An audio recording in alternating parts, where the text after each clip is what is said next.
Hello and welcome to Politics War Room with James Carville, and I'm Al Hunt.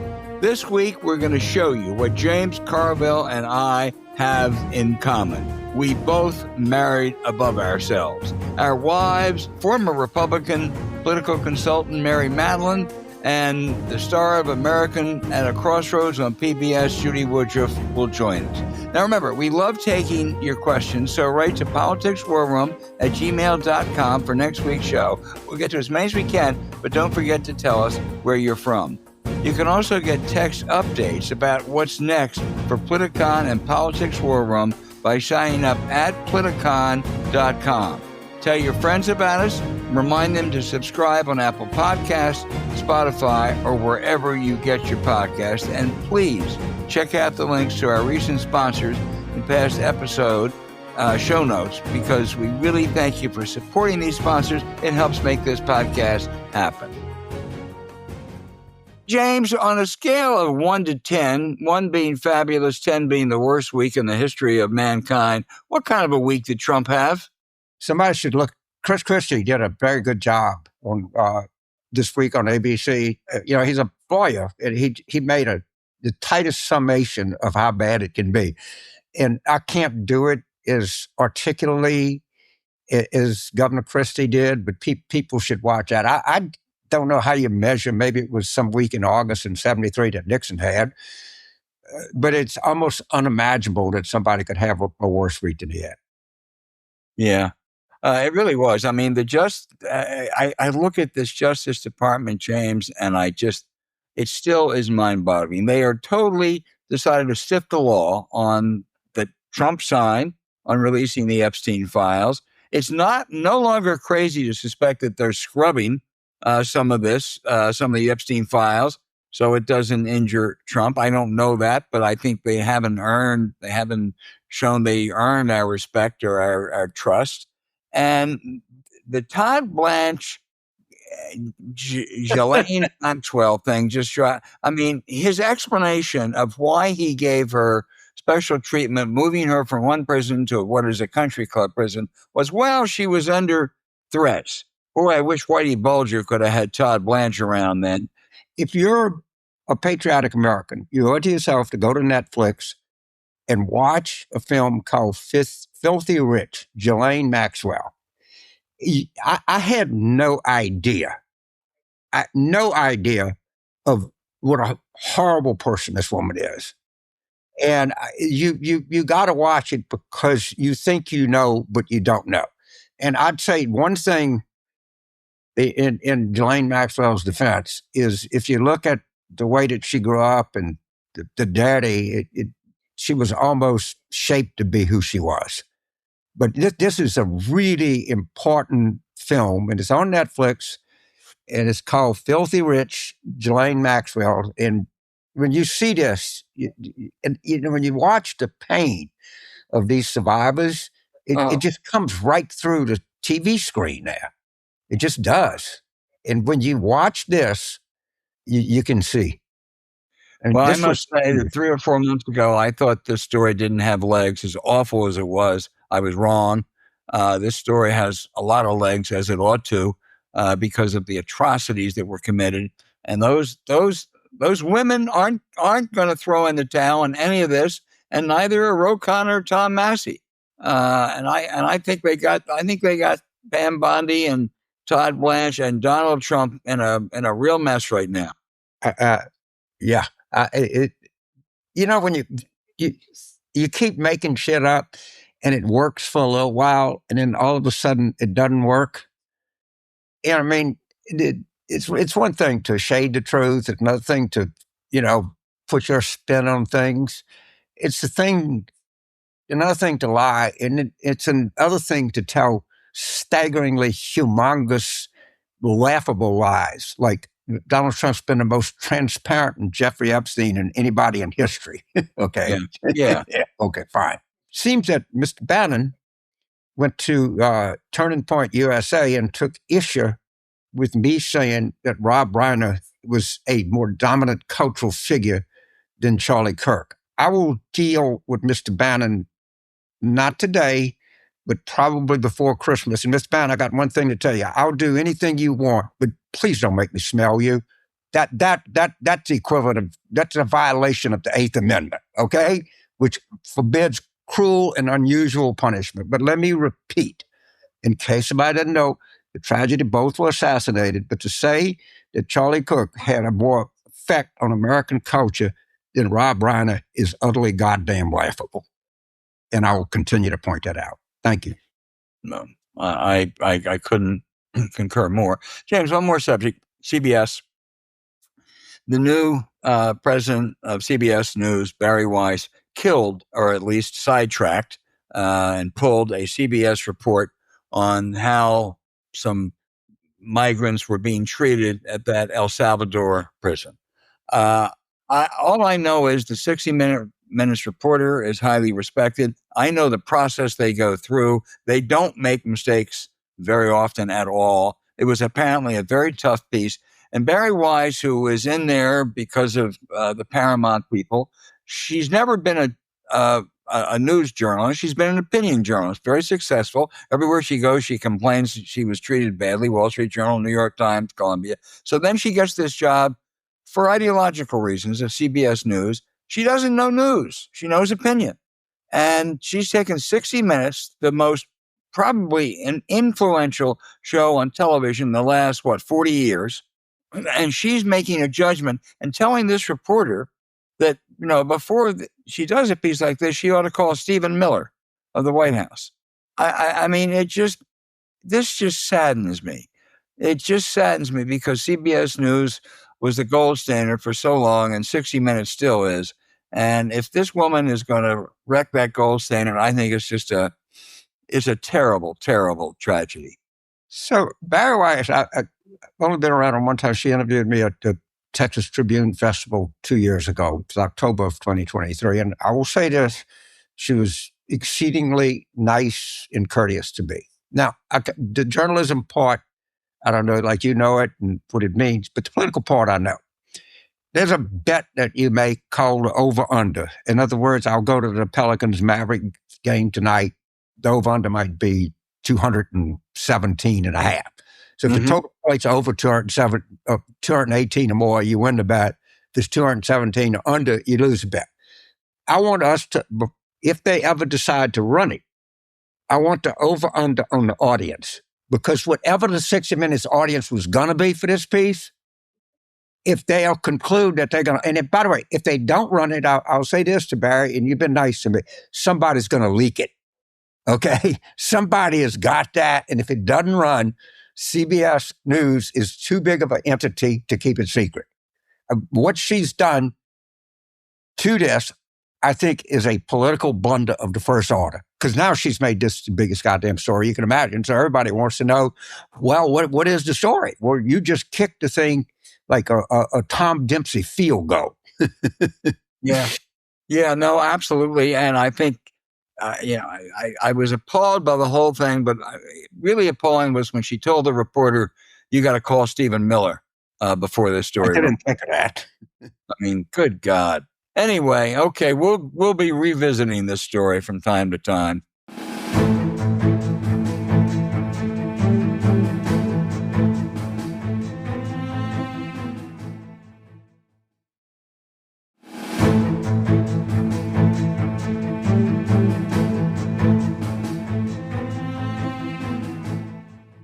Okay, here we go, sports fans. Mary Matalin, nobody knows James Carville as well as you do. One of your many claims to fame. He sees, let me just ask you one political question, not your views, but about him. He sees a political tsunami on the horizon next year. Is he right, or is this just wishful Democratic thinking? Well, James is always about wishful thinking. So I've honestly, you guys, and I think you know this, and I'm sorry to say this on your show that's so touted. I hear about it all over the world. I travel. People are always saying they listen to the podcast. I can't do politics anymore. I cannot do it. I don't want to do it. I follow Judy's stuff. I love my husband. I love you. I'm very respectful, but politics is not, I'm blessed that I got to work for whom I did, the greats, Reagan and Poppy Bush and Cheney. And I just want to leave it there and hang out with Liam now. So if there's a tsunami coming, I got flood insurance. Okay. That's all I had to say. What you need down there. Well, I can pick up on one thing you said, which is you were very close to Dick Cheney. He had a great send-off, which I know you and James were there. You must have felt good about that. And how is your friend Liz doing?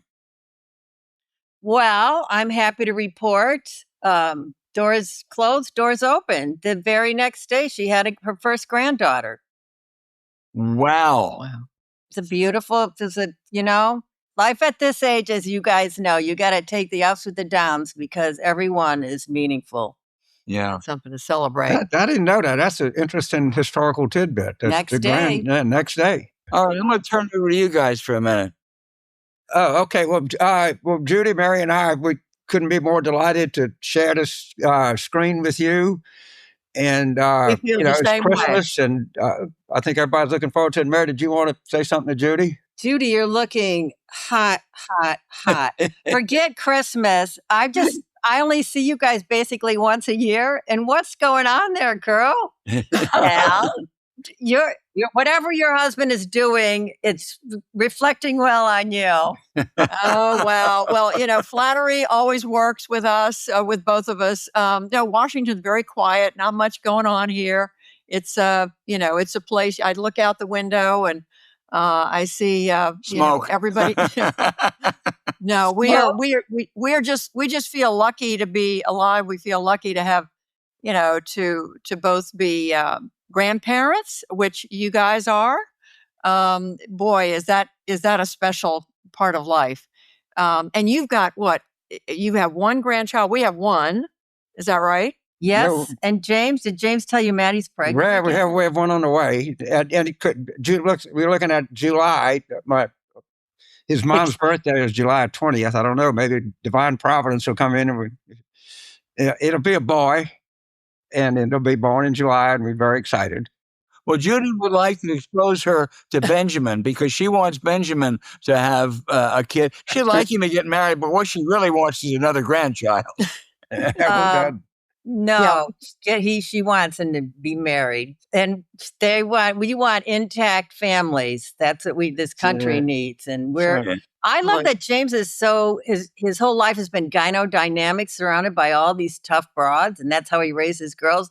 And now I get all these beautiful boys who love their mamas and their grandmas, don't they, Jude?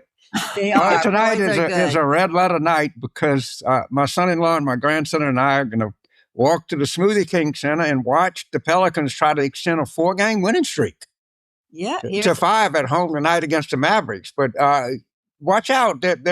They could be coming. This guy Derek Queen is a really good basketball player. Well, but also I'll tell you, he can walk. Cooper, did you hear that? He can walk to the game. That is really impressive. That is really impressive. And I'll tell you, you're going to be cheering for the Pelicans.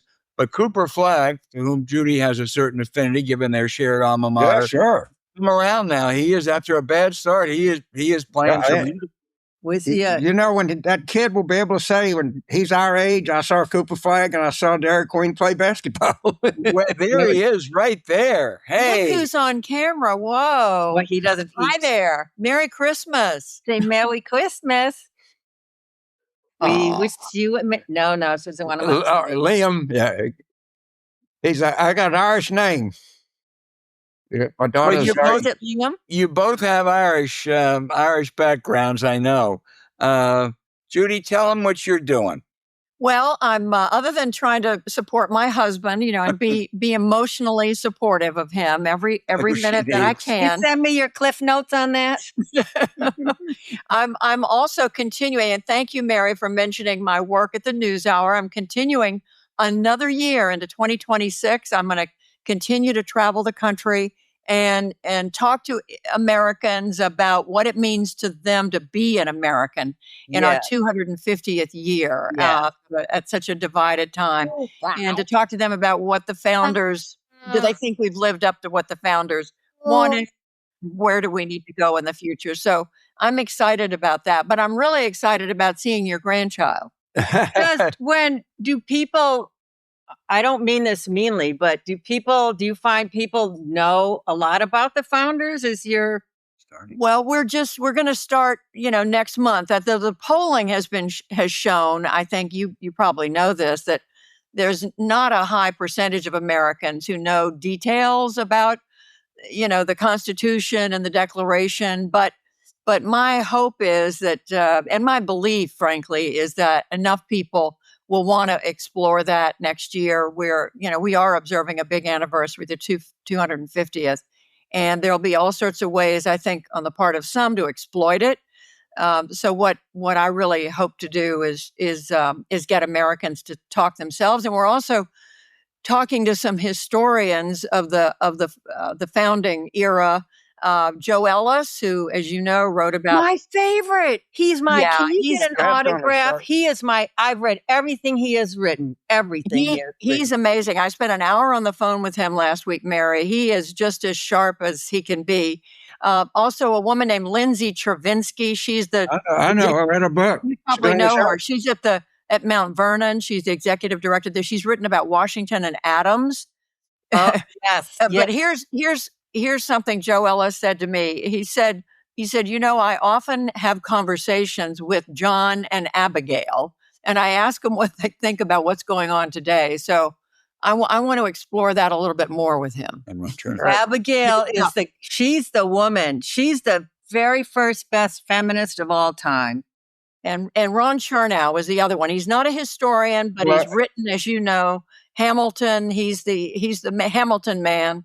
And has written about Washington too. Person in history that Ron Chernow most reminds me of is Barbara Tuchman. Yes. Neither one of them were trained historians, and both of them wrote glorious history. Yeah. That's such a good point. Yeah, he's always very careful to say, hey, I'm not a historian, but I have. And he's on to other projects. He talks about Mark Twain, and he's on to the next one after that. But he's just delightful. Judy, who I would throw in that August, and that's a high. I'd throw Rick Atkinson in there. His books on the Revolution are just stunningly good, and I mean they're deeply researched, and it's just sometimes historians can write really good history. But Ellis, the way Ellis covers Madison and the quartet, and then he takes. I mean, you are in the room. If you can bring that history to your viewers, what a great holiday! What a great year it'll be. People will be amazed at how the similarity and the problems that they face. The kahunas. I was trying to think of a better word. I'm not doing much TV these days. The big set that they had to do and the fortunes that they gave up. My daughter and I were talking about John Hancock the other day. That really was all in. They put all their chips in, and we need that kind of courage, and this country is worth that kind of courage. So hats off, Judy. That's a great. Well, I'm excited, and I'm honored to be talking to them, and just frankly honored to be talking to Americans, and and doing this kind of work. I think it's just such a gift to be able to go around and talk with people. It really is. Let me come to the holiday season for a second. Christmas plans, Mary? Well, Liam and I are decorating the tree, and that's the biggest. No, we're doing the same thing we do every year, but we have our youngest daughter, I think, is getting serious. So the serious boy is coming, and it's 74. It's high 70s here today. I see you're a little bundled up, but oh my God. I'm going to my sister's house. I don't know if it'd be higher, the temperature or the count. I think there's going to be 70 Carvilles. They literally fill up half the church at Mass. It's embarrassing. They've never heard of birth control. Nobody in that family. Liam is the 101st in the descending line of my parents. Wow. Is that right? He's number 101. Oh, my God. Well, I wish you'd take a picture, Mary, of him decorating the tree. I want to see a picture of him hanging some ornament. That's got to be great. We did that Sunday with Kai. We did. We had our 8-year-old grandson, Kai, here decorating. He did all the work. Do they stay cute? Yeah. Yeah. They stay cute till about 13 or 14. And then, well, that's girls. I'm having more hope for boys. I think boys get crazy in their 20s. We're not going to have anywhere near the exciting Christmas with 70 people. Whether we're going to have the whole family here, but then we had to make a decision about a Christmas vacation. Our son Jeffrey had hip surgery, so we couldn't go skiing like we have for the last 30 years. And so we are going to where, Judy? Philadelphia. Speaking of, we're going to spend 3 days wandering around Independence Hall. We hear it's closed, but we're going to look at that and the Constitution Center and something called Carpenter's Hall, which I've never been to. So we're excited about that. It'll be cold. It won't be New Orleans in the Liberty Bell. Reading Market is really fun too. Philadelphia's great. I grew up there. Reading Market, yeah. Okay. Wait, Al, you grew up there? I didn't know that. I grew up on the main. I moved there when I was 3 and grew up outside. And Mary, when I was growing up, Philadelphia was kind of considered it's halfway between New York and Washington. That's all you could say about it. It has become over the last 40 years a really interesting city. That's where Emerson's boyfriend is from, and they just went, and she said, why didn't we spend more time here growing up? She said it was fantastic. The art, the food, everything. Really that's a great place to spend Christmas. I hope you get snow. That's great. That's a great idea. It's so it's a little cold. Be sure to go to the street vendor and get a Dietz and Watson hot dog and a soft pretzel with mustard. And as they call it, a hoagie. A hoagie. Well, it's also nice, and Liam will be ready for this in 4 or 5 years. I mean, this is going to be the first exposure that Kai has had to the Constitution Center, to the Liberty Bell. And, we can begin to talk to him about this. I went through a couple things the other day, and he was interested at least. So I'm hopeful. It starts at that age. It really, and younger, very good. So there's a restaurant in Center City that I went to in 86. I managed Bob Casey's campaign for governor. My daughter and her boyfriend went. It's called Friday, Saturday, Sunday. And it's actually quite good. And it's been there forever. And Friday, Saturday, Sunday. It was the hot place in 86, and I think it's still the kind of, when something lasts that long, you know it's good. Actually, Philadelphia was the scene of the first time I got fired for dating James, because it was in that's where he was headquartered for that special. And it was our salad days, and I used to take the train there every weekend and got fired. As if I had anything to do with his race. I just went down there to the restaurants. He bought me a watch. He was showing off at the time.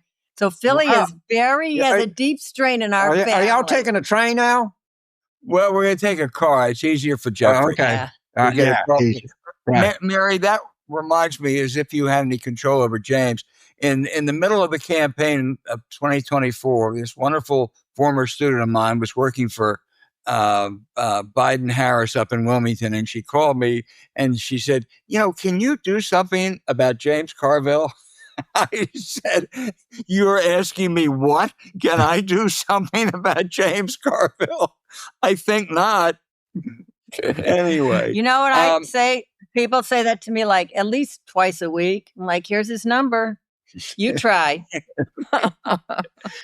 Oh, wonderful. People, I will say this, as I travel around the country, almost everywhere I go, people say, oh, I love that podcast. I don't miss it. So James and Al, you guys have created a phenom. Oh, wow. Well, we're having fun. Our best thing is our Christmas show every year, and this beats them all.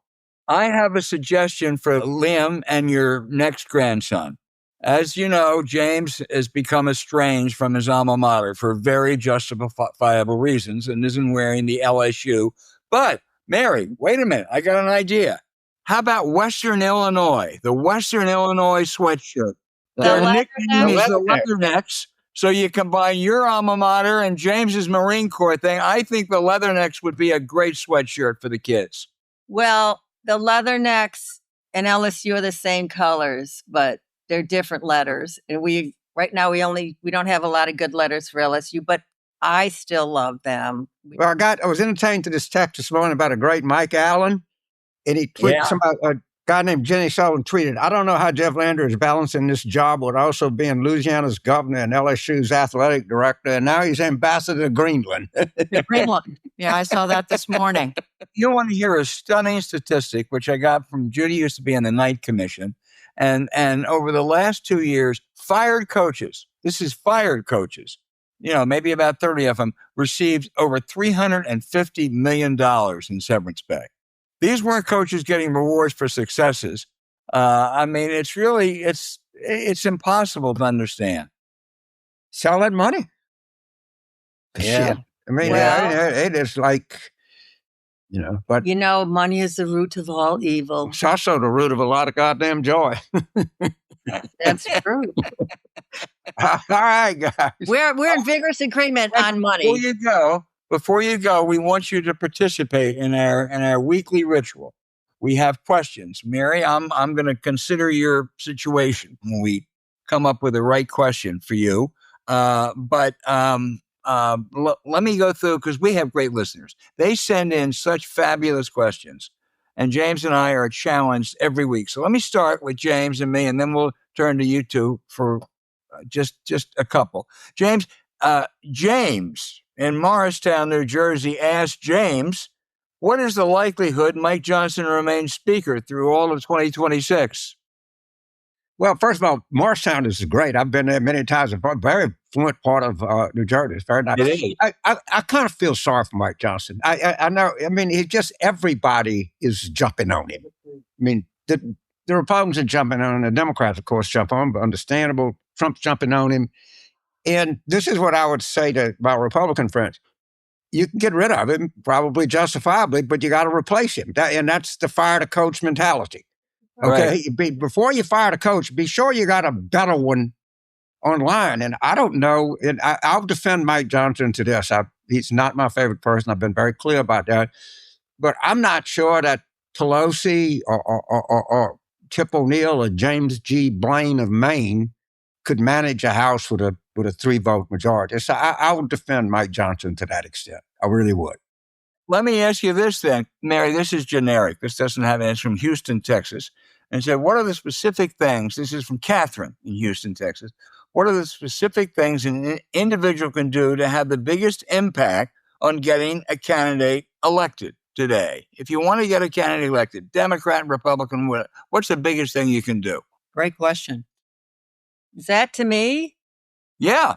Well, as it has been since the days of Cicero and any representative organization of a society, to get a candidate elected, the candidate has to be for the voter and has to be hopefully a little bit more experienced or have some insights about governing, but it has to be about the voter. It has to be how people want to live. And most people just want to live in peace and security with their families and have opportunities availed of them that aren't pressured by all the friction and everything that Big Brother puts on them, to mix all these metaphors. But the best way to get a good candidate is to have a good message that everyone is in tandem with. And we see that in our elections here most of the time, but I haven't seen it often at the national level in recent years.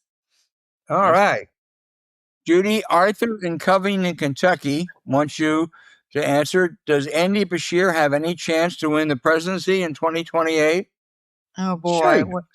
I mean, he's very... Look, he wins in a state that Republicans win by 15. He wins by 5. Give me somebody that can execute a 20-point turnaround, and I got to take him seriously. He can raise money. He's very thoughtful, articulate. I mean, the only thing I think Andy understands is whoever runs. I mean, he's going to be on a really fast track, and maybe he's comes from a harsh state. Maybe he runs good on a fast track because there's going to be a fast track out there. I can promise you. But I think the world of Andy Bashir. I really do. You want to weigh in, Judy? Yeah. Well, James is right. He's been winning in a red state, so that makes him a contender if he decides he wants to run. But I mean, it's early. When I think back to my first candidate that I covered, Jimmy Carter, nobody knew in December 1973 that he had a prayer or that he was even had even an iota of a chance. I mean, and James would know this better than any of us. Bill Clinton, 3 years before November of 1992, did anybody think Bill Clinton? Right. I'll attack myself a little bit. Neither Carter or Clinton ran in anything close to as talented a field as Bashir's going to have to run against. I mean, if you stop and think about the 92 field, you kind of, Mary, they knew from the we beginning. knew Clinton. We knew it's going to be Clinton, but everybody thought it was going to be Cuomo. But at any rate, I just make the point that Bashir he's running on a fast track. That's all I can say. And there's a lot of really fast horses in the race. I'm not saying he's not one, but to use that horse race analogy, it's a fast track and it's a top flight field. And I think he can hold his own, but we'll see. It's going to be interesting. Does that, you guys, just remembering 92 in that field, Cuomo the daddy was a superstar, Paul, okay? It's interesting, the political dynasties and families, I get where they're not politically popular, but they are interesting that the sons would go into the business, or daughters, it's just, Yeah. I love that. And Cheney. yeah, I mean, Yeah. And they're not all Nepo babies or like people that if you're raised wanting to serve, and there's so much to public service that we don't see. Judy, you see it because you see people who are behind the scenes, right? That's how and you do too, Al. But there's so many people that go to public service because they want to serve and they love to serve and they're not about corruption and grift and toxicity. And that occurs sometimes in families. And I at this time, in the season, spirit of the season, I want to say Merry Christmas, Happy Holidays, Mazel Tov, Happy Hanukkah to everybody who wants to serve in an honest and legit way, because it goes back to the founders. Nobody served like the founders serve, and it takes people to serve with good motives and to be judged by their fellow citizens as wanting to serve. Somehow we have to get that back into the bloodstream, that it's a noble profession. Yeah, I just want to address the Napo thing being from New Orleans. Does anybody think that New Orleans has too many Mannings, too many Marcelluses, too many Brennans, too many Landrews? No. And and the country didn't have too many Roosevelts, by the way. I think Teddy and Franklin. Too many Kennedys. Too many Kennedys. I think they acquitted themselves. Bushes, but it's the same thing. Bushes and Taft. It's not right. Before we, sometimes Nepo babies, grow up and, did baseball have too many Alus? I don't think so. James, you know this. Keep your eye, if you're looking for futures, keep your eye on Birch Bayh's grandson out in Indiana, who is going to run for, I think, is it Secretary of State, James? Yeah. And is going to be I think a star of the future. We have just two more quick ones. James, I'm going to steal one from Nola. Henry and Nola is asking, and we picked up on this last week, doesn't Dan Goldman have only himself to blame for his primary challenge because he refused to endorse Mondami in the mayoralty election? I think, first of all, I think Dan Goldman made a mistake. He should have endorsed Mondami because somebody was going to be elected mayor, and for him, there was no good alternative. But I also think to run against him is insane. He is a good congressman, and he is a terrific investigator, a former Southern district. And we touched on this last week, James, and I think the left is making a huge mistake to try to take out a guy who can be one of the worst nightmares for people who are committing corrupt acts. They want to, well, I agree, and I think in many ways, and I've said it before, I think Dan Goldman is exactly the person that one of the three or four most important people in our next Congress. And the left, they try to nationalize everything and make everything about them, and I don't think that's what the case is. But, I'm a big admirer of Dan Goldman, and I hope he wins. Final question. Steve in Cambridge, Ohio, wants to know, in the very MAGA Buckeye State, does Sherrod Brown really have a chance? Sherrod Brown can't lose. Okay, I'm just going to be very frank and upfront. Oh, come on, Jane. Okay, look at the 2024 election results. See what percent that Harris got, and see what Sherwood did. He lost by 3 in a terrible political environment. This political environment is 5 times better than it was. I don't want to put any more weight on Sherrod's back than he has, but to the extent that you can say something's going to happen, he's going to win that seat. Yeah. I cannot, for the life of me, look at the math. Look at what happened in 24. Look at what I'm looking at in terms of specials that are going around the country right now. But Sherrod Brown is going back to the Senate. To the extent that I can promise you anything, I can promise you that. Well, this has been a delight. You want to add anything to our Christmas wishes? Just Merry Christmas and Happy Merry Holidays. Christmas. Everybody watching, listening, podcasts, however you partake. I hope everybody has a peaceful, safe, and wonderful holiday because we've got a big year coming up. And go get that tree, Lamb. All right. Merry Christmas to all. Okay. Bye, guys.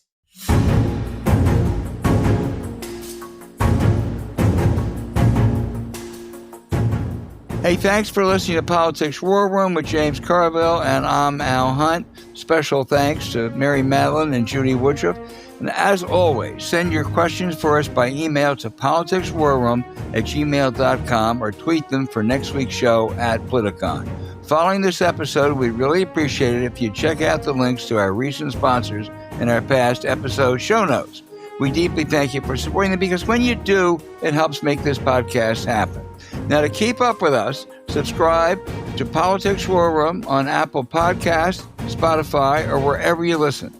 And check out our Substack at politicswarroom.com. James and I are constantly adding new content, so go and take a look. You can also find other shows you might enjoy on the Politicon YouTube channel or when you search Politicon on your favorite podcast sites.